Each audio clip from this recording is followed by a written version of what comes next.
बहुत सारे बच्चे मेरे से बोलते हैं सर लाइट चैप्टर तो बिल्कुल ही समझ में नहीं आता। कोई बोलता है सर उसके रे डायग्राम्स नहीं बनते। कोई बोलता है सर उसके न्यूमेरिकल्स नहीं होते। कोई बोलता है सर लेंस समझ में नहीं आता। कोई बोलता है रिफ्रैक्टिव इंडेक्स समझ में नहीं आता। यार बहुत ना हाइप बना के रखा है आप लोगों ने। लाइट सबसे आसान चैप्टर है, सबसे आसान पूरे साइंस में जितने भी चैप्टर हैं, अगर मैं हवर इन्वायरमेंट को छोड़ दूं तो सबसे इजी चैप्टर है। कुछ ज़्यादा थ्योरी नहीं है, छोटी छोटी चीज़ें हैं उनको समझ लेना, आसानी से न्यूमेरिकल्स बन जाते हैं, आसानी से रे डायग्राम बन जाते हैं। थ्योरी तो बहुत ही कम है ही नहीं।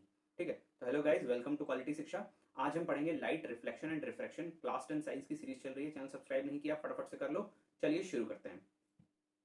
लाइट के चैप्टर में सबसे पहली चीज आपको ये पता होनी चाहिए कि लाइट है क्या। ठीक है, तो यार अभी क्लास 10th के लेवल पे जब आप हो तो आपको बोला जाएगा कि लाइट एक रे है। ठीक, जब आप क्लास 11th में जाएंगे तो आपको बोला जाएगा कि लाइट एक वेव है। ठीक, उसके बाद आपको बोला जाएगा लाइट एक, क्लास 12th में जाने पे बोला जाएगा लाइट एक पार्टिकल है। और फिर क्लास 12th खत्म होने होने तक आपसे कहा जाएगा लाइट वेव भी है और पार्टिकल भी है। तो बड़ा एक कंफ्यूजिंग सा केस है लाइट का। पूरा क्लास 12th निकल जाता है बच्चों का, बट उनको समझ में नहीं आता लाइट क्या है। तो अगर यहीं से आप बेस स्ट्रॉन्ग करते हुए चलेंगे, क्योंकि एग्जाम्स भी बहुत पास हैं, तो मैं सिर्फ उस कंटेंट पे फोकस करूंगा जो आपके एग्जाम में आने वाला है, कोई इधर उधर की बातें नहीं। और ये मेरा आपसे प्रॉमिस है कि कंटेंट कंप्लीट मिलेगा। क्लास 10th के बोर्ड एग्जाम में आपको कोई भी टेंशन लेने की जरूरत नहीं होगी कि यार ये चीज छूट गई, वो चीज छूट गई। लेक्चर के कंप्लीट नोट्स आपको नीचे डिस्क्रिप्शन बॉक्स में मिल जाएंगे। फटाफट से सब्सक्राइब कर लो चैनल को। चलो शुरू करते हैं। तो यार सबसे पहले हम ये देखेंगे कि रिफ्लेक्शन क्या होता है। तो रिफ्लेक्शन का मतलब आप सबको पता ही होगा, क्लास 8 से आप पढ़ते आ रहे हो। ठीक है, ये सब बच्चों वाली चीजें हैं कि bouncing back of light in the same medium. जब वो किसी मीडियम से टकराती है, किसी ऑब्जेक्ट से टकराती है, तो अगर वो सेम मीडियम में बाउंस बैक हो जाती है तो उसको हम रिफ्लेक्शन बोल देते हैं। फिर कुछ लॉज ऑफ रिफ्लेक्शन बना दिए गए हैं। यार देखो, इस वीडियो की खास बात ये कि इसमें आपको कंप्लीट लेक्चर नोट्स मिलेंगे विद फुल कॉन्सेप्ट्स। ऐसा नहीं कि आपको बस चीजें रटाई जाएंगी, आप कॉन्सेप्ट समझो, इंटरेक्ट होकर पढ़ो, तब आपको मजा आएगी। वीडियो पॉज कर करके आप सोचो कि यार मैं क्या बता रहा हूँ, क्या आपको चीज कैच करनी है। एक बार आप पढ़ लोगे, क्योंकि यार अभी तक, क्योंकि एग्जाम में ऑलमोस्ट 2 महीने बचे हैं अभी। ठीक है, 2 महीने से भी कम का टाइम बचा है। अभी तक आपने लाइट 2-3 बार तो पढ़ ही लिया होगा, बट अगर आप इस वीडियो पे आए हो, इट मीन्स कि आपके मन में अभी भी डाउट्स रह गए हैं। और अगर आपके मन में डाउट्स रह गए हैं तो वो डाउट्स एग्जाम तक रह जाएंगे, अगर आपने जैसे पहले तरीकों से पढ़ा है वैसे ही पढ़ा है। देखो यार, कोई टीचर बुरा नहीं होता। ठीक है, बट प्रॉब्लम क्या है कि हम लोग चीजों को ना उस तरीके से पढ़ते हैं, यार रटना है, बस नोट्स बनाने हैं, उस फील से मत पढ़ो। चीजों को फील लेके पढ़ो। फिजिक्स क्या है? Physics is a feeling. ठीक, अगर आपको फील समझ में आ रहा है उस चैप्टर का, उस कॉन्सेप्ट का, तो आप उसको भूल नहीं पाएंगे। ठीक है, बट अगर आपने उसको रट लिया तो एग्जाम तक जाते जाते यार फिजिक्स ना आपके लिए हुआ बन जाएगी। तो मैं चाहता हूं आपके लिए फिजिक्स हुआ ना बने। Enjoy the physics, feel the physics. अब देखो, ये सब कुछ मैं बेसिक बातें बता रहा हूँ, अभी तो कुछ ऐसा रॉकेट साइंस नहीं बता रहा अभी। लॉज ऑफ रिफ्लेक्शन आप क्लास 8 से पढ़ते आ रहे हो। दो लॉज होते हैं, angle of incidence is equal to angle of reflection. और इंसिडेंट रे, नॉर्मल रे और रिफ्लेक्टेड रे सारी एक प्लेन में लाई करती है। इसका मतलब क्या है? इसका सीधा सा मतलब ये है कि ये जो आपको एंगल ऑफ इंसिडेंस दिख रहा है, ये है, इसको क्या बोलेंगे? एंगल आई। और इसको बोलेंगे एंगल आर। ये हमेशा इक्वल होते हैं। ये एक रिफ्लेक्टिंग सर्फेस है। ठीक है, रिफ्लेक्टिंग सर्फेस क्या हो सकता है? रिफ्लेक्टिंग सर्फेस एक मिरर हो सकता है जिसपे लाइट टकरा के वापस आती है। ठीक है, अगर आपको डिटेल में समझना है कि यार ये सब कैसे चीजें होती है, तो मेरी एक और प्लेलिस्ट लाइट की जो कि मैंने काफी पहले क्रिएट की थी, उसमें एकदम हर एक चीज मैंने डिटेल में समझाई हुई है। काफी बड़े बड़े वीडियोस हैं, तो आप वहां पे भी जाके चेकआउट कर सकते हो। बट अभी क्योंकि एग्जाम्स पास में है, तो फोकस हमारा एकदम ऐसा होना चाहिए कि यार चीजें हमें वही कैच करनी है जो पूछी जाएंगी, उन्हीं का कॉन्सेप्ट बनाना है जो काम की चीज है, क्योंकि अभी एक्स्ट्रा पढ़ने का हमारे पास टाइम बिल्कुल भी नहीं है। तो देखो, ये एक रिफ्लेक्टिंग सरफेस है। इंसिडेंट रे की बात करेंगे, इंसिडेंट रे। और ये है नॉर्मल। नॉर्मल क्या होती है? कोई भी सरफेस की अगर आप परपेंडिकुलर लाइन बनाओगे तो उसको हम बोलेंगे नॉर्मल। और एंगल ऑफ इंसिडेंस कौन सा एंगल होता है? हमेशा एंगल मेजर करना है नॉर्मल और इंसिडेंट रे। ये आपकी इंसिडेंट रे है और ये है नॉर्मल। ये नॉर्मल दिख रही है। इन दोनों के बीच का जो एंगल होगा, इन दोनों के बीच का जो एंगल होगा वो कहलाएगा एंगल ऑफ इंसिडेंस। कभी कभी बच्चे कंफ्यूज हो जाते हैं, ये वाला एंगल ले लेते हैं, उनको समझ में नहीं आता कि ये लेना है या ये लेना है। ये वाला एंगल नहीं लेना है। ठीक है, आपको ये एंगल लेना। और एंगल ऑफ रिफ्लेक्शन कौन सा होगा? जो रिफ्लेक्टेड रे है, जिस एंगल से आएगी उसी एंगल से वापस चली जाएगी। तो जो रिफ्लेक्टेड रे है उसके बीच का और नॉर्मल के बीच का जो एंगल है वो कहलाएगा एंगल ऑफ रिफ्लेक्शन। तो ये कंफ्यूजन नहीं होना चाहिए, सबसे बेसिक सी चीज है। ये दोनों एंगल्स आपस में इक्वल होते हैं। Angle I is equals to angle R होता है। और दूसरी चीज क्या है? इंसिडेंट रे, नॉर्मल रे और रिफ्लेक्टेड रे एक ही प्लेन में लाई करती है। ऐसा नहीं होता कि यार एक किसी प्लेन में है, एक किसी प्लेन में है। ठीक है, एक प्रॉपर प्लेन में ही लाई करेंगी। अब हम देख लेते हैं स्फेरिकल मिरर्स। ठीक है, तो एक स्फेयर बना रखा है। स्फेरिकल मिरर्स वो मिरर्स होते हैं जिनकी रिफ्लेक्टिंग सरफेस किसी हॉलो स्फेयर से कट किए जाते हैं। ठीक है, ये एक हॉलो स्फेयर दिख रहा है। अगर मैं यार, मेरी ड्राइंग ना थोड़ी सी खराब है, थोड़ी सी नहीं काफी खराब है। अगर मैं इसमें से ये सरफेस कट कर लेता हूँ, ठीक, अगर मैं इसमें से ये सरफेस कट कर लेता हूँ तो ये सरफेस अलग से मुझे मिल जाएगा। और अगर मैं इस सरफेस की एक साइड पे साइड पे पॉलिश कर दूं, ठीक है, जिससे कि ये रिफ्लेक्टिंग सरफेस बन जाए। रिफ्लेक्टिंग सरफेस कब बनेगा, जब इसकी एक साइड पे पॉलिश होगी, तो हमें एक मिरर मिल जाएगा, वो स्फेरिकल मिरर होगा। और उसको स्फेरिकल मिरर हम बोलेंगे क्यों, क्योंकि वो एक स्फेयर से कट किया गया है, इस वजह से उसको हम स्फेरिकल मिरर बोलते हैं। ठीक है, तो देख लेते हैं कितने टाइप के स्फेरिकल मिरर्स होते हैं और उनकी क्या पहचान होती है। तो दो टाइप के स्फेरिकल मिरर्स होते हैं, आपने पढ़ रखे होंगे, कॉनकेव मिरर्स और कॉन्वेक्स मिरर्स। अब देखो ये एक कॉनकेव मिरर है, इसकी पहचान क्या है, देखो कॉनकेव, केव बनेगा, ठीक है, ये देख रहे हो, ये केव बन रहा है यहाँ पे, ठीक, ये देखो ये केव बन रहा है। किस तरीके से आपको बनाना है, मैं एक सेकंड, अब आप देखो ये एक कॉनकेव मिरर है, कुछ इस तरह से बना हुआ है, ठीक, और ये आउटर साइड पे पॉलिश कर रखी है, ठीक। अब कंफ्यूज नहीं होना, आपको केव बनानी है, केव ऐसे बने चाहे ऐसे बनाओ, ऐसा नहीं है कि मिरर सिर्फ इसी तरफ बनाओगे तभी कॉनकेव बनेगा। आपको क्या करना है, जो पॉलिशिंग करनी है वो केव की अपोजिट साइड में करनी है, ठीक। केव क्या है, ये इधर से केव है तो पॉलिशिंग इधर से, ठीक, तब बनेगा हमारा कॉनकेव मिरर। तो चाहे इस लेफ्ट साइड बनाओ चाहे राइट साइड बनाओ, कोई फर्क नहीं पड़ेगा। ये हो गया कॉनकेव मिरर। ये है कॉन्वेक्स मिरर। कॉन्वेक्स मिरर में फर्क कितना है, केव जो है इसमें भी केव है, ठीक है, बट इसमें क्या है कि केव की तरफ से पॉलिश करनी है, तो चाहे ऐसे बनाओ चाहे मिरर ऐसे बनाओ, ठीक, पॉलिशिंग ऐसे होनी चाहिए, तो ये कॉन्वेक्स मिरर कहलाएगा। फर्क क्या है, दोनों कट तो स्क्वायर से ही किए गए हैं, चाहे आप उनको उस साइड से रखो चाहे आप उनको उस साइड से रखो, ठीक। यार ये मिरर है, मान लो मैं आपको एक कंफ्यूजन आपके दूर करने के लिए, ये एक पार्ट है, अभी मैं इसको मिरर नहीं बोल सकता, अभी मैं इसको, अगर बहुत सारे बच्चे इसको देखते बोलेंगे सर ये तो कॉनकेव मिरर है, बट नहीं, ये कॉनकेव मिरर नहीं है, कोई सा भी मिरर नहीं है। अगर इस पे हम बाहर की तरफ पॉलिश कर देंगे तो ये कॉनकेव मिरर बन जाएगा, अगर हम अंदर की तरफ पॉलिश कर देंगे तो कॉन्वेक्स मिरर बन जाएगा, ठीक। तो पॉलिशिंग पर डिपेंड करता है कि कौन सा मिरर है। अब अगर आपको एक क्लासिक एग्जांपल मैं आपके घर में दिखाऊं मिरर्स का, तो वो होती है स्पून, ठीक। आपने अपने घर में स्पून, ऑब्वियसली सबके घर में स्पून होगी, ठीक है, तो अगर मैं आपसे बोलूं कि कॉनकेव साइड कौन सी है, तो ये जो इनसाइड जिधर केव बन रहा है बाहर की साइड पीछे की तरफ है, वो है कॉनकेव मिरर की तरह। अगर आप इसमें अपने आप को देखोगे तो इमेज के फॉर्मेशन होंगे, ठीक। और ये कॉन्वेक्स मिरर है जो कि आउटर साइड है, उसको अगर हम अपने सामने रखते हैं तो spoon as a convex mirror treat होती है, ठीक है। तो ये हो गए हमारे दो टाइप के मिरर्स, इनमें कंफ्यूजन आपको नहीं होने चाहिए। अब देख लेते हैं कि कॉनकेव मिरर किस टाइप के मिरर्स कहलाते हैं और कॉन्वेक्स मिरर किस टाइप के कहलाते हैं। तो कॉनकेव मिरर वो मिरर होते हैं जो कि लाइट की रेस को, अभी इस चैप्टर में क्लास 10th के लेवल पे हमें लाइट को एक रे की तरह ट्रीट करना है। तो कॉनकेव मिरर्स वो मिरर्स होते हैं जो कि लाइट को एक पॉइंट पे कन्वर्ज कर देते हैं, ठीक है। देखो रिफ्लेक्शन होगा क्योंकि ये रिफ्लेक्टिंग सरफेस है, मिरर है, ये बेसिक्स हैं, ठीक। जब लाइट की रे आके इस पे टकराएगी, जब लाइट की रे आके मिरर पे टकराएगी तो क्या होगा, रिफ्लेक्ट करेगी, और रिफ्लेक्ट करने के बाद देख रहे हो जितनी भी लाइट की रे आ रही है सब रिफ्लेक्ट करने के बाद एक पॉइंट से होकर जा रही है। तो ये जितनी भी लाइट की रेज आती है उन सबको एक पॉइंट पे फोकस कर देता है, कन्वर्ज कर देता है, ठीक, कन्वर्ज कर देता है, सारी रेज को एक पॉइंट पे मिला देता है, इसलिए इसको हम कन्वर्जिंग मिरर बोलते हैं। और अगर कॉन्वेक्स मिरर की बात करें तो इस पे जितनी भी लाइट रेज गिरती है, कॉन्वेक्स मिरर पे जितनी भी लाइट रेज गिरेंगी उन सबको ये डाइवर्ज करता है इस तरह से, ठीक। तो ये कन्वर्ज नहीं करेगा, ये डाइवर्ज करेगा, तो convex mirror is a diverging mirror, ये चीज आपको पता होनी चाहिए। अब हम देख लेते हैं some important terms related to spherical mirrors, ठीक है, ये सब आपने पढ़ रखा होगा। सबसे पहले हम बात करते हैं प्रिंसिपल एक्सिस की, ठीक है। तो ये सारे हम कॉन्सेप्ट्स देख रहे हैं कॉनकेव मिरर के केस में, ठीक। अभी ये कोई सा भी मिरर नहीं है, अब हो गया ये कॉनकेव मिरर, ठीक, क्योंकि इस पे मैंने कर दी पॉलिश बाहर की तरफ, ठीक। तो प्रिंसिपल एक्सिस क्या होती है, प्रिंसिपल एक्सिस है straight line joining through pole and centre of curvature, ठीक है, ये सेंटर ऑफ कर्वेचर है और ये पोल है, ठीक। सेंटर ऑफ कर्वेचर क्या होता है, सेंटर ऑफ कर्वेचर उस स्फीयर का सेंटर होता है जिससे मिरर को कट किया गया है। अभी हमने एक स्फीयर की बात की थी, तो उस स्फीयर का जो सेंटर होगा, उस स्फीयर का जो, ये स्फीयर जो है इससे मिरर को कट किया गया है, इसका जो सेंटर है उसको हम बोलते हैं सेंटर ऑफ कर्वेचर, ठीक।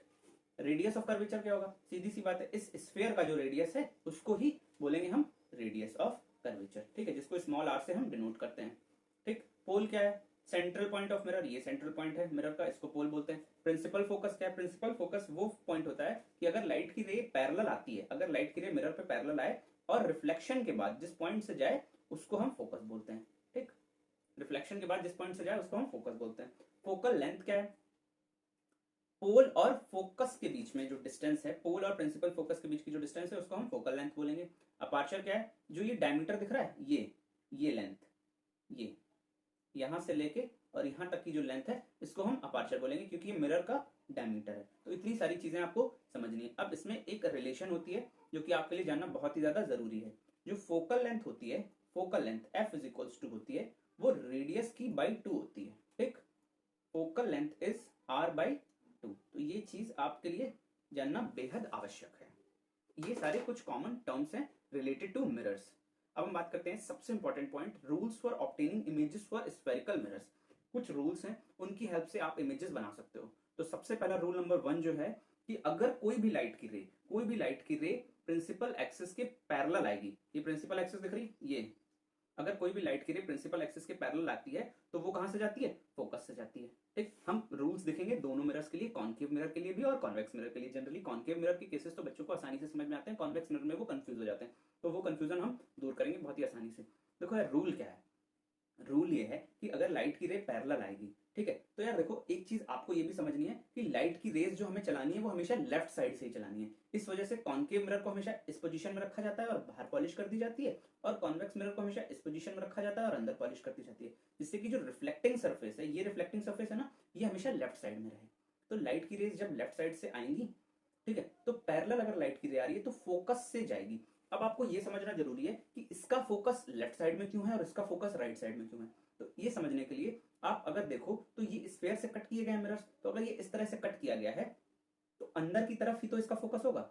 अगर एक स्फेयर है, ये एक स्फेयर है, ठीक है, अगर इससे ये पार्ट आपने कट कर लिया, ठीक, ये वाला पार्ट आपने कट कर लिया है, ये वाला पार्ट कट किया है, तो इसका जो फोकस होगा वो अंदर की तरफ होगा। क्यों अंदर की तरफ होगा, क्योंकि इसका सेंटर ऑफ कर्वेचर अंदर की तरफ होगा और फोकस जिधर होगा उधर ही सेंटर ऑफ कर्वेचर होगा। बट अगर कॉन्वेक्स मिरर की बात करें तो इसका रिफ्लेक्टिंग सरफेस किधर है, ये है कॉन्वेक्स मिरर। ठीक, इधर साइड से जब हम कट कर रहे हैं, इधर साइड से कट कर रहे हैं, तो इसका सेंटर ऑफ कर्वेचर किधर चला जाएगा, इधर चला जाएगा, क्योंकि ये स्फीयर के सेंटर ही तो है और जिधर सेंटर ऑफ कर्वेचर होगा उधर ही फोकस होगा। तो इस वजह से इसका फोकस हमेशा राइट साइड में होता है, राइट साइड में। ठीक है, क्यों, आपको कैसे ये चीज याद रखनी है, और इसका हमेशा लेफ्ट साइड में। ये चीज आप याद कैसे रखोगे, जिधर की साइड में रिफ्लेक्टिंग सरफेस है, जिधर की साइड में रिफ्लेक्टिंग सरफेस है उधर तो है कॉन्केव मिरर का फोकस, और रिफ्लेक्टिंग सरफेस के अपोजिट साइड में है कॉन्वेक्स मिरर का फोकस। कहने का मतलब क्या है, कहने का मतलब ये है कि जिधर अंदर वाली साइड है, जिधर केव है, जिस तरफ केव होगी, जिधर क्या होगी, क्योंकि ये स्फीयर है तो जिधर केव है, केव इधर होगी और इधर होगी, तो जिधर केव बन रही है उधर ही फोकस होगा। देखो इधर केव है तो इधर फोकस है, और इसमें इधर केव है तो इधर फोकस है। केव पे पॉलिश कर दी गई है कॉन्वेक्स मिरर के केस में। ठीक, इसका फोकस हमेशा राइट साइड में होता है। तो आपको बस याद क्या रखना है कि जो पैरेलल लाइट की रेज आ रही है, पैरेलल लाइट की रेज प्रिंसिपल एक्सिस से पैरेलल, वो हमेशा फोकस से जाती है। और कॉन्केव मिरर में तो आपको समझ में आ गया, सिंपल था कि पैरेलल आई तो फोकस से चली गई। बट कॉन्वेक्स मिरर के केस में अगर पैरेलल आ रही है तो यार फोकस तो इधर उल्टा है, तो आपको क्या करना है, पहले फर्स्ट स्टेप में क्या करना है, उस रे को डाइवर्ज कर देना है। देखो ये स्टेप नंबर 1 है और ये स्टेप नंबर 2 है। ठीक, तो जो लाइट की रे आ रही है पहले उसको डाइवर्ज कर दो, कुछ इस तरीके से। जो लाइट की रे आ रही है उसको पहले डाइवर्ज कर दो, क्योंकि ये डाइवर्जिंग मिरर है, ये एरोज लगाना बहुत जरूरी है। और फिर जिस पॉइंट से डाइवर्ज कर रहे हो उस पॉइंट को पीछे फोकस से जोड़ दो, तो ऐसा लगेगा कि ये फोकस से आ रही है। ठीक है, ऐसा लगेगा कि ये फोकस से डाइवर्ज होके आ रही है। इसी वजह से इसको बोलते हैं कि पैरेलल जाएगी तो फोकस से आएगी, तो ऐसा लगेगा कि ये जो एरो है ये फोकस से होके आ रहा है। ठीक, तो आपको पहले क्या करना है, पहले डाइवर्ज करा दो, फिर पीछे फोकस से ज्वाइन कर दो। अब हम देख लेते हैं, rays passing through focus will become parallel to the principal axis. तो दो चीजें हैं यहाँ पे। पहली चीज मैंने बताई कि अगर पैरेलल आएगी तो फोकस से जाएगी, अब अगर फोकस से आ रही है तो पैरेलल जाएगी।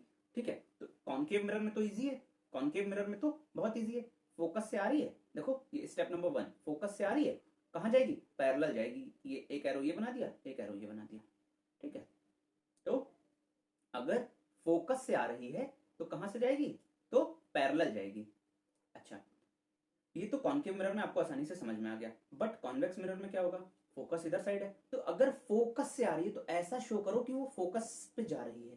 ठीक, क्योंकि इसके इधर साइड तो आप लाइन बना नहीं सकते, क्योंकि इसके इधर साइड तो पॉलिश है। ठीक, तो ऐसा शो करो कि वो फोकस से जा रही है, और फोकस से जाने के बाद क्या हो जाएगी, पैरेलल। तो स्टेप नंबर 1 ये है और स्टेप नंबर 2 ये है। अगर फोकस से जा रही है तो पैरेलल हो जाएगी। ये दो चीजें आपको ध्यान में रखनी है। थर्ड रूल क्या है, अगर लाइट की रे सेंटर ऑफ कर्वेचर से जा रही है, अगर लाइट की रे सेंटर ऑफ कर्वेचर से जा रही है, यहाँ पे गलत बना हुआ है, ये पॉइंट F नहीं होगा, ये पॉइंट होगा C, ये पॉइंट होगा C।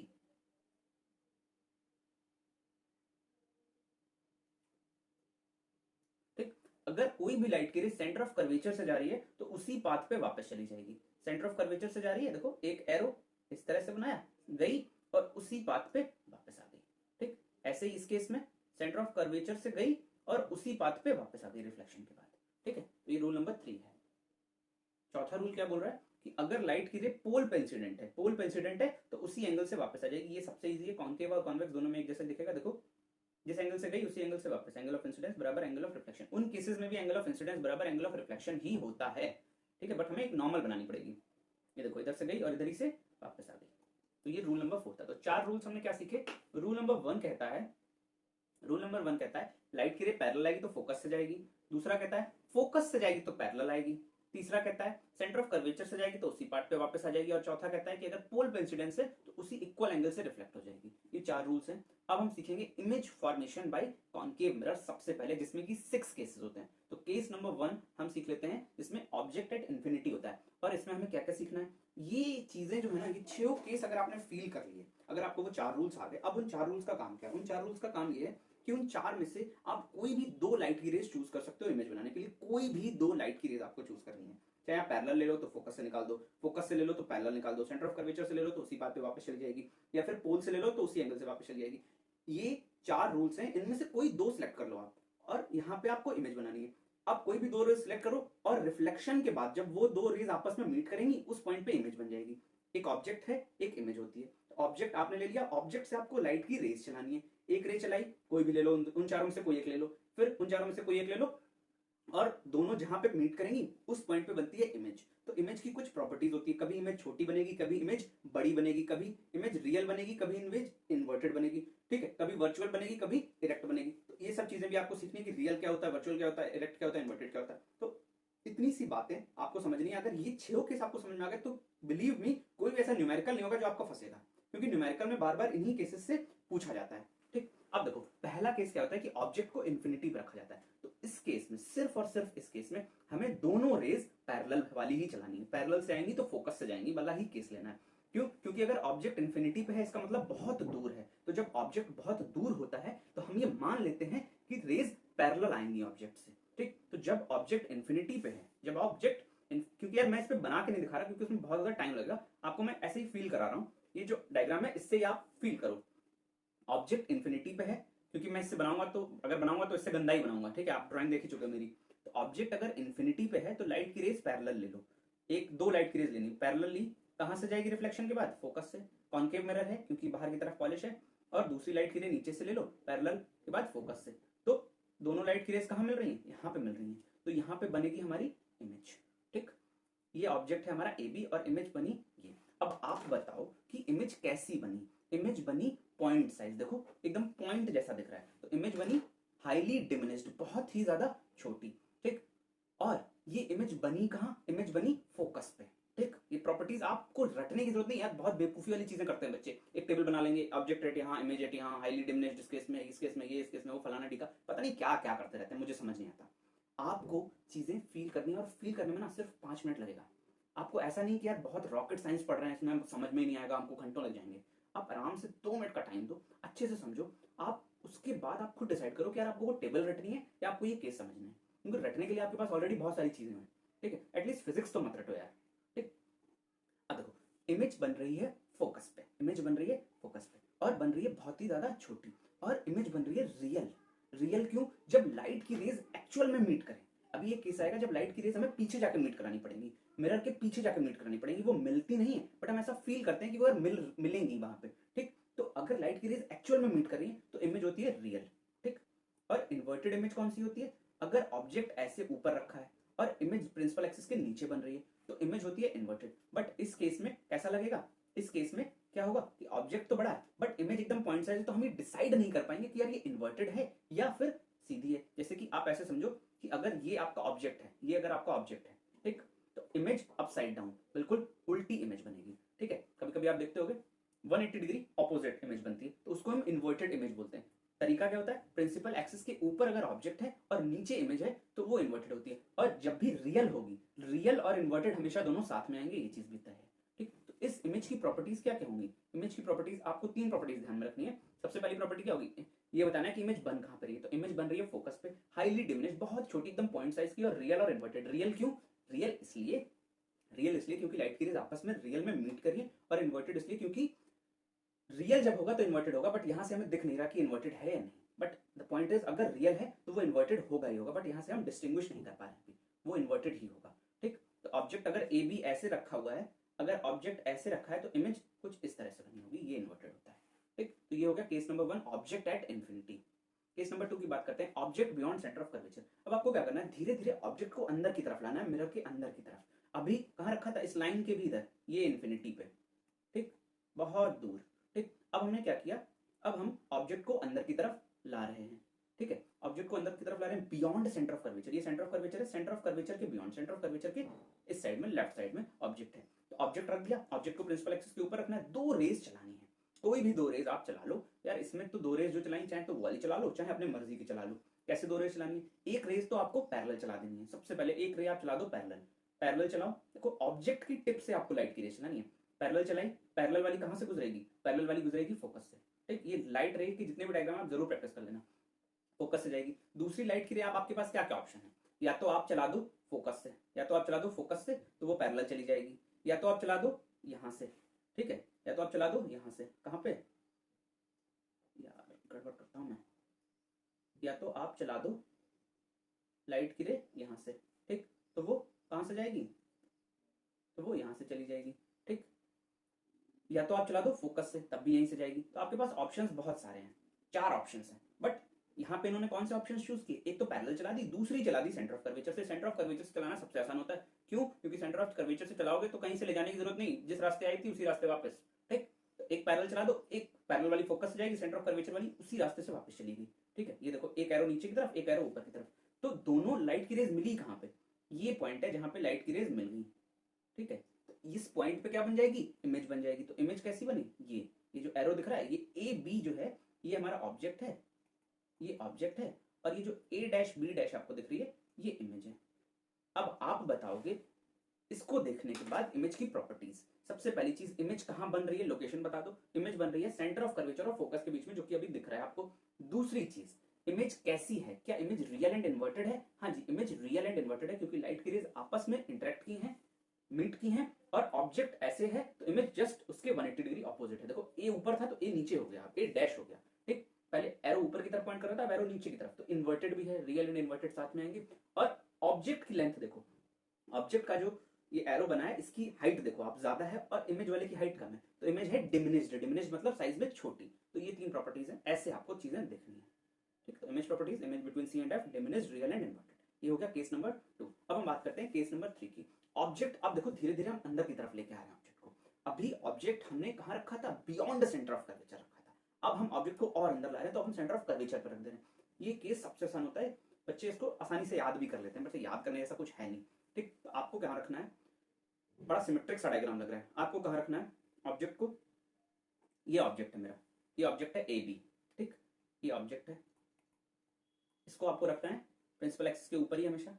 एक राइट की रे पैरेलल फोकस से गई, ये मैं नंबरिंग कर दे रहा हूँ, 1 नंबर ये और 2 नंबर ये फोकस से चली गई। दूसरी लाइट की रे आप चुन सकते हो, आप चुन सकते हो। अब इस केस में हम सेंटर ऑफ कर्वेचर वाली तो चुन नहीं सकते, तो दूसरी लाइट की रे चाहो तो आप ऐसे चला दो, दूसरी लाइट की रे आप चाहो तो ऐसे चला दो।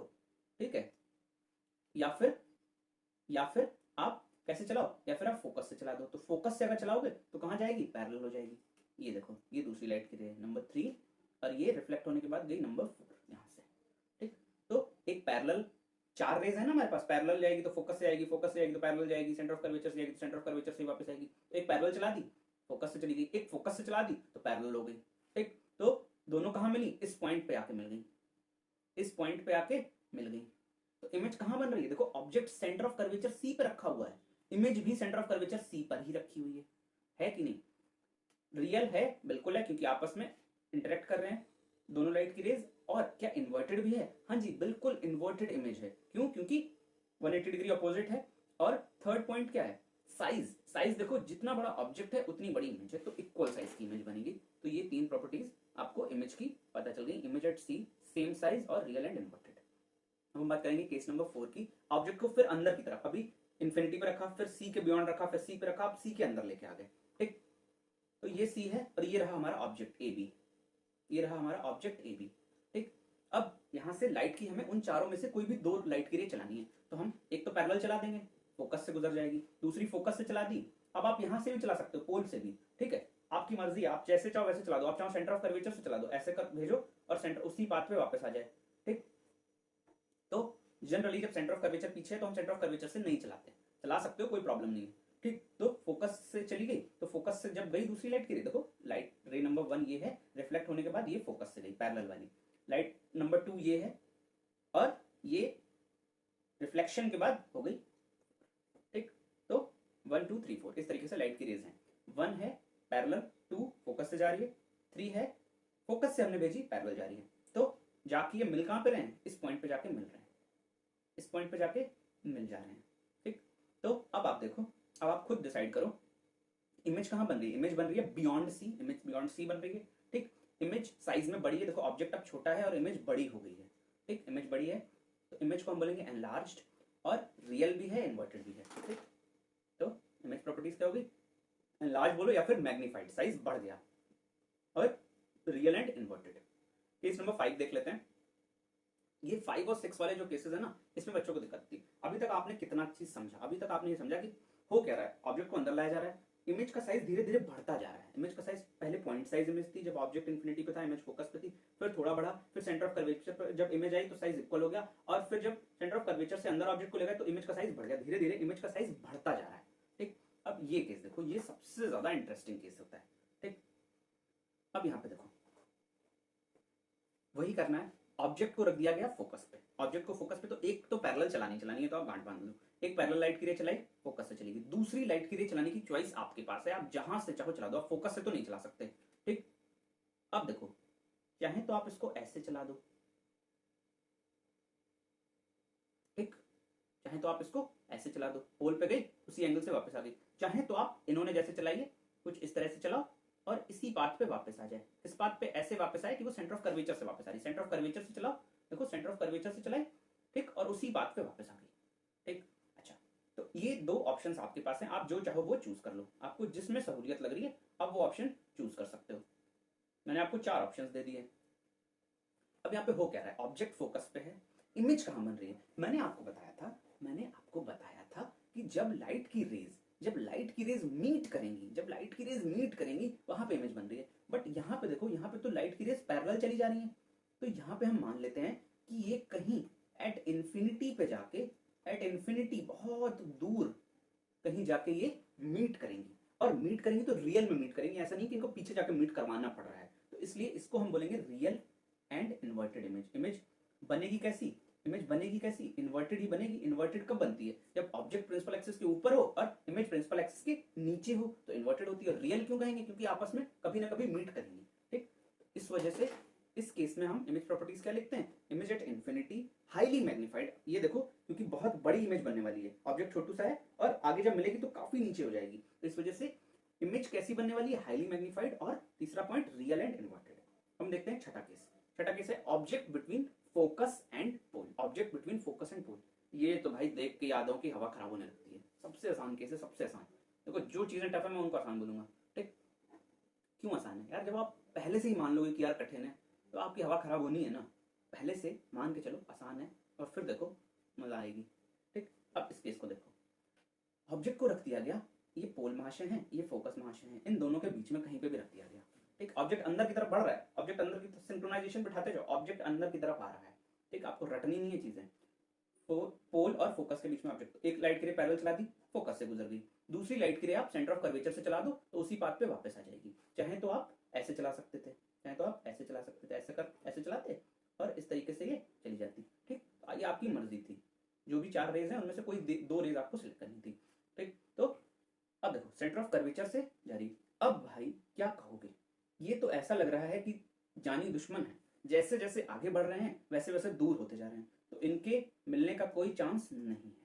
एट इन्फिनिटी पे इनके मिलने का कोई भी चांस नहीं है। तो इस केस में हम क्या करते हैं कि इन लाइट की रेस को पीछे की तरफ प्रोसीड करते हैं। ठीक, पीछे की तरफ प्रोसीड करते हैं और ये देखो पीछे की तरफ जाके ये मिलती हैं, पीछे की तरफ जाके ये मिल जाती हैं। तो उस पॉइंट को जहाँ पे लाइट की रेज मिलती हैं, उस पॉइंट को हम बोल देते हैं इमेज। तो देखो ऑब्जेक्ट इतनी सा था, इमेज इतनी बड़ी बन गई, ऑब्जेक्ट इतनी सा था, इमेज इतनी बड़ी बन गई। क्या रियल में मीट हुई है? क्या ये रियल लोग हैं? नहीं भाई, फेक लोग हैं, वर्चुअल हैं ये। रियल में मीट वीट नहीं करते, फोन पे बात करते हैं बस। तो वर्चुअल मीटिंग हुई है इनकी। वर्चुअल मीटिंग क्यों? क्योंकि डॉटेड लाइन से पीछे की तरफ मिलाना पड़ा है हमें। ठीक, तो इस केस में इमेज को बोलेंगे वर्चुअल। इरेक्ट कौन सी इमेज होती है? देखो भाई, ऑब्जेक्ट ऐसा, ऑब्जेक्ट कैसा, ऑब्जेक्ट ऐसा, इमेज भी ऐसी। ठीक, मतलब प्रिंसिपल एक्सिस के ऊपर ही ऑब्जेक्ट है, प्रिंसिपल एक्सिस के ऊपर ही इमेज है, तो बोलेंगे इरेक्ट। अगर इमेज ऐसे नीचे चली जाती है तो हम बोल देते हैं इन्वर्टेड। पर ये भी बात है, जब वर्चुअल होगा तो इरेक्ट होगा ही होगा। ठीक, तो ये कौन सा केस हो गया? वर्चुअल, क्योंकि रियल में मीट नहीं हुई, और इरेक्ट क्यों? क्योंकि इमेज प्रिंसिपल एक्सिस के ऊपर ही है। तो देखो इमेज की प्रॉपर्टीज क्या होंगी? इमेज बिहाइंड द मिरर बन रही है, कुछ भी नोट करने की जरूरत नहीं है, अभी सिर्फ और सिर्फ समझते जाओ। मैग्नीफाइड बन रही है, हाईली मैग्नीफाइड बन रही है, और वर्चुअल एंड इरेक्ट बन रही है। वर्चुअल एंड इरेक्ट बन रही है। तो ये हो गया हमारे 6 केस समाप्त। अब हम देख लेते हैं कॉनकेव मिरर के यूजेस क्या क्या। पहले एक बार यार थोड़ा फील ले लेते हैं, कॉनकेव मिरर में हमने क्या क्या सीखा। क्या कॉनकेव मिरर मैग्नीफाइड इमेज बना सकता है? हाँ जी बना सकता है। क्या कॉनकेव मिरर मैग्नीफाइड इमेज बना सकता है? हाँ जी बना सकता है। ठीक, क्या कॉनकेव मिरर डिमिनिश्ड इमेज बना सकता है? बिल्कुल बना सकता है। ठीक, तो कॉनकेव मिरर ऐसा मिरर है जो कि डिमिनिश्ड और मैग्नीफाइड दोनों इमेज बना सकता है। क्या इक्वल साइज की इमेज बना सकता है? हाँ वो भी बना सकता है। तो तीनों चीजें वो कर सकता है। तो यूजेस देख लेते हैं कॉनकेव मिरर के। Concave mirror are used as shaving mirrors to see a large image of the face. जब शेविंग करते हैं तो हमें फेस की लार्ज इमेज देखनी होती है अच्छे से क्लीन करने के लिए। तो शेविंग मिरर्स लार्ज इमेज कौन दिखाएगा? मैग्नीफाइड इमेज कौन दिखाएगा? जो ऐसी इमेज दिखाने की प्रॉपर्टीज रखता होगा। तो कॉनकेव मिरर में आप मैग्नीफाइड इमेज देख सकते हो। कब देख सकते हो? कब देख सकते हो ये भी जरूरी है। आपको मिरर को, आपका फेस क्या है, आपका फेस फील करो, फील करो, आपका फेस क्या है? आपके मिरर के लिए ऑब्जेक्ट है। मिरर में आप अपने फेस को जब देखोगे तो आपको मिरर को फेस के पास रखना होगा। फेस के पास जब रखोगे तो कौन सा केस बन सकता है? इमेज कहां जा सकती है? ऑब्जेक्ट कहां हो सकता है? मिरर के पोल और फोकस के बीच में। पोल और फोकस के बीच में जब होगा तो पीछे जाके बड़ी इमेज हमें मिल जाएगी। ठीक है, तो ये वाले केस का हम यूज करके शेविंग मिरर की तरफ मिरर को यूज कर सकते हैं।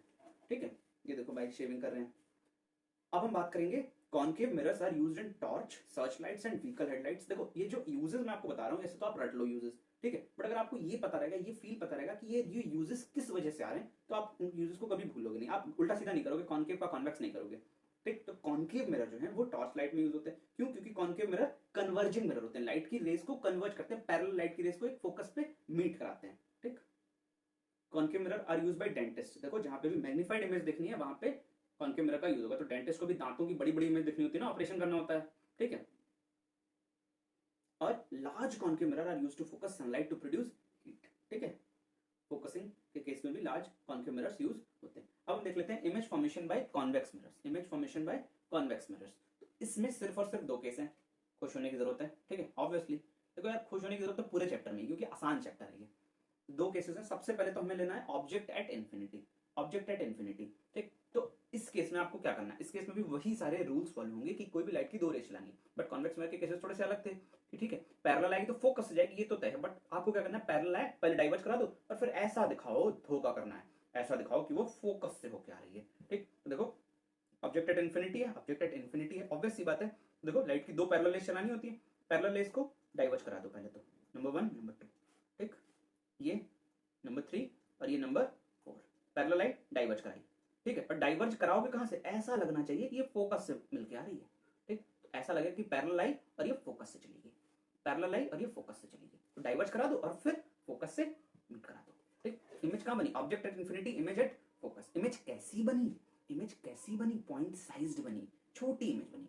और इमेज कैसी है? क्या लाइट की रेज आपस में रियल में मीट करी है? ना भाई, सवाल ही नहीं उठता। लाइट की रेस को तो पीछे जाके डॉटेड लाइन से मीट करना पड़ा। तो इमेज कैसी होगी? वर्चुअल होगी, और वर्चुअल है तो इरेक्ट भी होगी। देखो image at focus behind the mirror, क्योंकि इसका फोकस तो पीछे की तरफ होता है। ठीक, हाईली डिमिनिश्ड, एकदम छोटी सी पॉइंट साइज, और virtual and erect. Case number 2 देख लेते हैं, जो कि आखिरी केस है। कॉन्वेक्स मिरर में 2 ही केस होते हैं। अब ऑब्जेक्ट को कहीं पे भी रख दो, तो बोल दिया देखो कितना बड़ा आपको एरिया दे दिया। ऑब्जेक्ट बिटवीन इन्फिनिटी, इन्फिनिटी और पोल के बीच में कहीं, इन्फिनिटी कोई जगह नहीं, इन्फिनिटी का मतलब होता है बहुत दूर। ठीक है, तो इन्फिनिटी और पोल के बीच में कहीं पे भी रख दो। ठीक, तो हमने कहीं पे भी रख दिया, हमने कहीं पे भी रख दिया। यहाँ पे रख दो, यहाँ पे रख दो, यहाँ पे रख दो, यहाँ पे रख दो, यहाँ पे रख दो, कहीं पे भी रख दो। ठीक, बनेगा यही केस। क्या केस बनेगा? देखो एक लाइट की रे पैरेलल चलानी है बेटा, 2 लाइट की रे चलाते हैं और जहां पे वो मीट करती है वहां पे इमेज फॉर्मेशन। देखो एक लाइट की रे पैरेलल चलाई, रे नंबर 1, तो ये डाइवर्ज हुई। ठीक, ये डाइवर्ज हुई, और कहां से डाइवर्ज होगी? ऐसा लगेगा पैरेलल है तो फोकस से डाइवर्ज हुई। और दूसरी लाइट की रे कहां से चला दो? दूसरी लाइट की रे चला दो सेंटर ऑफ कर्वेचर से तो उसी पाथ पे वापस आ जाएगी। देखो आपको लाइट की रे सेंटर ऑफ कर्वेचर से मीट करानी है और उसी पाथ पे वापस लेके आ जानी है। तो ये 3 नंबर और इसी पाथ पे वापस आ गई ये 4 नंबर। ठीक, तो ये हो गया आपका केस, इसका कॉन्वेक्स मिरर का केस। ठीक, तो दोनों मीट कहां पे करेंगी, हमेशा एवरी टाइम दोनों लाइट की रेज मीट करेंगी पोल और फोकस के बीच में। दोनों लाइट की रेज हमेशा मीट करेंगी पोल और फोकस के बीच में। ठीक है, तो इमेज की प्रॉपर्टीज आप खुद बता सकते हैं।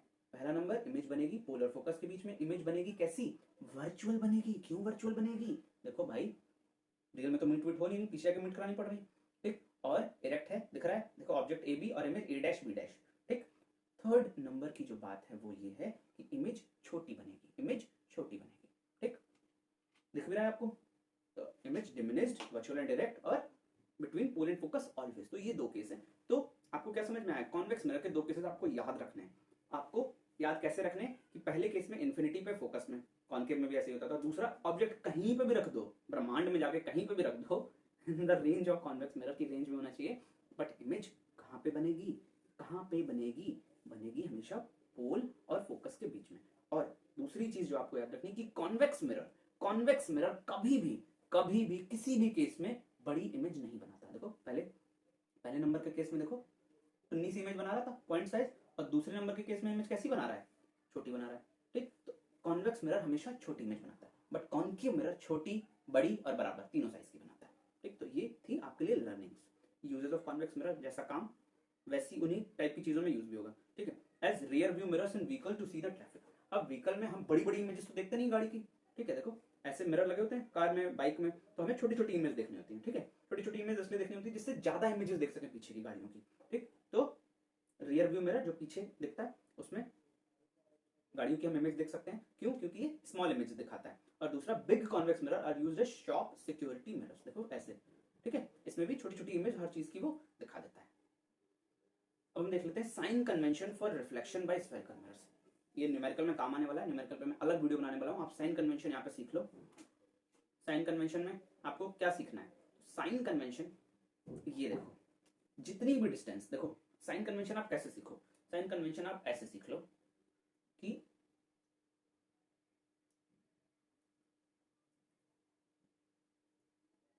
ये एक्स एक्सिस और ये वाई एक्सिस।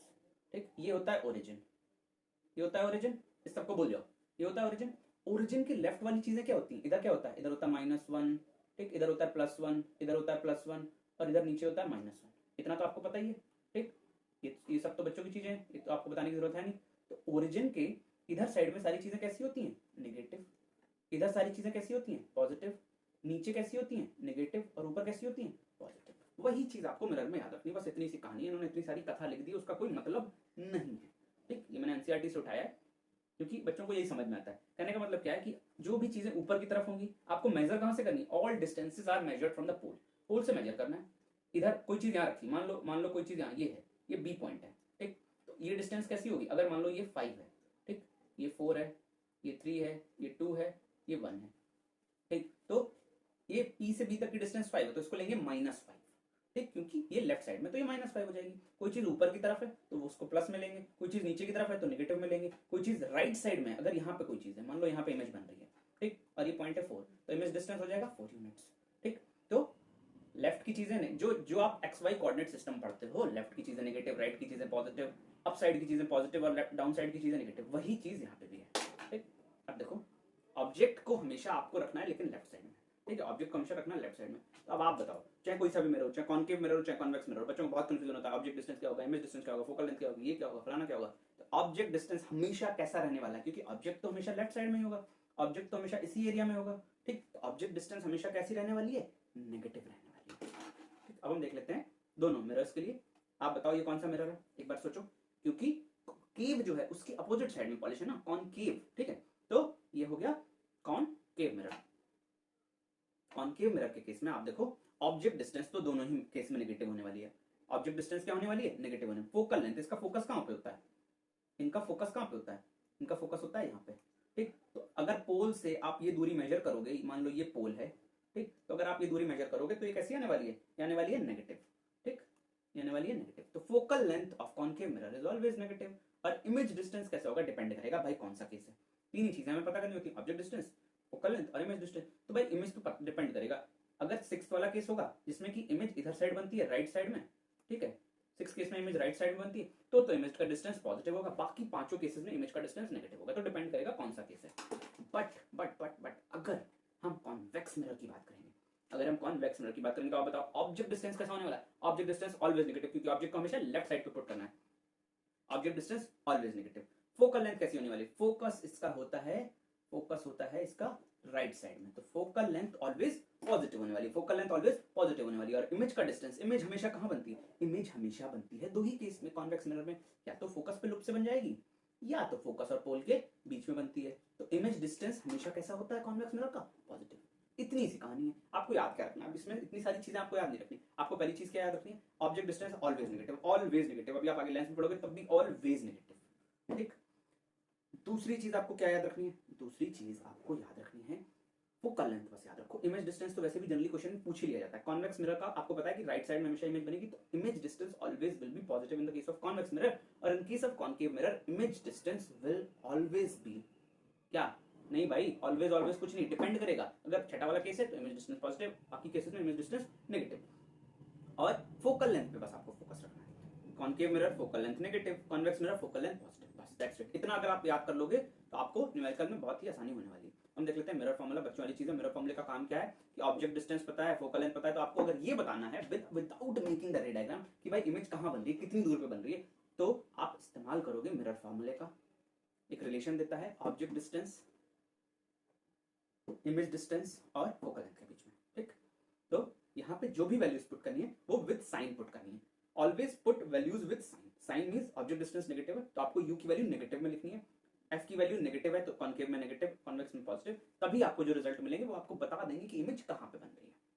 मैग्निफिकेशन की बात अब हम कर लेते हैं। मैग्निफिकेशन का मतलब क्या होता है? मैग्निफिकेशन का मतलब ये होता है कि मान लो एक केस बनाता हूं मैं, मान लो ये कोई मिरर है, ठीक, ये कॉन्वेक्स मिरर है। मान लो अभी मैं कुछ भी डिसाइड नहीं कर रहा, मान लो यहाँ पे रखा है ऑब्जेक्ट, ठीक, यहाँ पे रखा है ऑब्जेक्ट और इमेज बन रही है, इमेज बन रही है यहाँ पे, ठीक, इमेज बन रही है यहाँ पे, ठीक है। तो इमेज कैसी बन रही है? क्या ऑब्जेक्ट से बड़ी बन रही है? अगर इमेज ऑब्जेक्ट से बड़ी बन रही है, अगर इमेज ऑब्जेक्ट का साइज है 1 सेंटीमीटर और इमेज का साइज है 5 सेंटीमीटर, तो मैग्निफिकेशन क्या हो गया? 5, ठीक। Image size divided by object size हमेशा क्या होगा? मैग्निफिकेशन होगा। मैग्निफिकेशन ये बताएगा कि ऑब्जेक्ट, देखो मैग्नीफाइड, जूम, ये सब तो बेसिक चीजें आपको पता है, ठीक है। मैग्नीफाइंग ग्लास आप पढ़ते हो तो कितना बड़ा है, एक्सटेंट क्या है उसका, कितना साइज बड़ा है, ये बताता है मैग्निफिकेशन। मैग्निफिकेशन का फॉर्मूला क्या होता है? Height of image by height of object. दूसरा फॉर्मूला क्या होता है? m इज इक्वल्स टू, अगर आपको पूछ देगा इसके फॉर्म में, अगर आपको इमेज डिस्टेंस और ऑब्जेक्ट डिस्टेंस के फॉर्म में पूछ दे तो दूसरा फॉर्मूला था m is equals to minus dy। ये दोनों फॉर्मूले आपको याद करने हैं। इन दोनों फॉर्मूले के रिलेशन की हेल्प से बहुत सारे न्यूमेरिकल्स बनते हैं, ठीक। अब एक इंटरेस्टिंग सी चीज देख लो, ठीक है, जिससे आपके न्यूमेरिकल और आसान हो जाए। इफ मैग्निफिकेशन इज नेगेटिव, अगर मैग्निफिकेशन की वैल्यू नेगेटिव आ रही है, ठीक, मान के चलो कि m की वैल्यू आ रही है, m की वैल्यू आ रही है -5। इस चीज का मतलब क्या है? एक m की वैल्यू है 5 और एक m की वैल्यू है -5, तो दोनों का मतलब समझ लेते हैं। देखो, अगर m की वैल्यू है, मैं यहां पे बनाता हूं, ये मिरर, ठीक है, ये ऑब्जेक्ट, ये इमेज, ठीक। तो यहां पे तो दिख रहा है कि ऑब्जेक्ट कैसा है, ऑब्जेक्ट कैसा है, बड़ा है? नहीं, इमेज बड़ी है, ऑब्जेक्ट छोटा है, तो m की वैल्यू 5 होगी, ठीक। ये 5 सेंटीमीटर का है, ये 1 सेंटीमीटर का है, तो height of the image 5, height of the object 1, तो m की वैल्यू कितनी आ गई? m की वैल्यू आ गई 5। बट -5 कब आएगी? -5 तब आएगी जब जब जब ऑब्जेक्ट ऐसे है और इमेज ऐसे है, इमेज नीचे की तरफ है, ठीक है ना। तो मानो ऑब्जेक्ट की हाइट 1 सेंटीमीटर है और इमेज की हाइट 5 सेंटीमीटर है, तो m की वैल्यू आप क्या लोगे? m की वैल्यू लोगे हाइट ऑफ इमेज, तो height of image with sign लेनी पड़ती है, -5 ले लोगे अपॉन हाइट ऑफ ऑब्जेक्ट कितना? 1, तो m की वैल्यू कितनी आ गई? -5। कहने का मतलब क्या है कि अगर मैग्निफिकेशन की वैल्यू नेगेटिव आ रही है, इसका मतलब क्या है कि इमेज कैसी होने वाली है? Real and inverted, real and inverted. ये बात आपको क्लिक करनी चाहिए। ऑब्जेक्ट ऊपर है, ऑब्जेक्ट अगर इस तरीके से है तो इमेज ऑपोजिट 180 डिग्री ऑपोजिट होने वाली है, ठीक है। इमेज ऑपोजिट होने वाली है। अगर ऑब्जेक्ट प्रिंसिपल एक्सिस के ऊपर है तो इमेज प्रिंसिपल एक्सिस के नीचे होने वाली है। मैग्निफिकेशन नेगेटिव होने का यही अर्थ है, और अगर ऐसा है तो इमेज रियल एंड इन्वर्टेड होती है। दूसरा ट्रिकी पार्ट क्या है कि अगर मैग्निफिकेशन की वैल्यू पॉजिटिव पॉजिटिव आ रही है, अगर मैग्निफिकेशन की वैल्यू पॉजिटिव आ रही है तो इमेज कैसी होने वाली है, इमेज होने वाली है वर्चुअल एंड इरेक्ट। इस पे बहुत सारे क्वेश्चंस पूछे गए हैं बोर्ड एग्जाम में। क्यों? क्योंकि अगर मैग्निफिकेशन की वैल्यू 5 है, अगर मैग्निफिकेशन की वैल्यू पॉजिटिव 5 है तो देखो ऑब्जेक्ट इधर और इमेज भी इधर, तो मैग्निफिकेशन कैसा है, पॉजिटिव। देखो वर्चुअल एंड डायरेक्ट, क्यों? क्योंकि ऑब्जेक्ट भी ऊपर इमेज भी ऊपर, तो इस केस में वर्चुअल एंड डायरेक्ट हो जाता है। आई होप आपको इस सेशन बहुत ही ज्यादा इंटरेस्टिंग लगा होगा।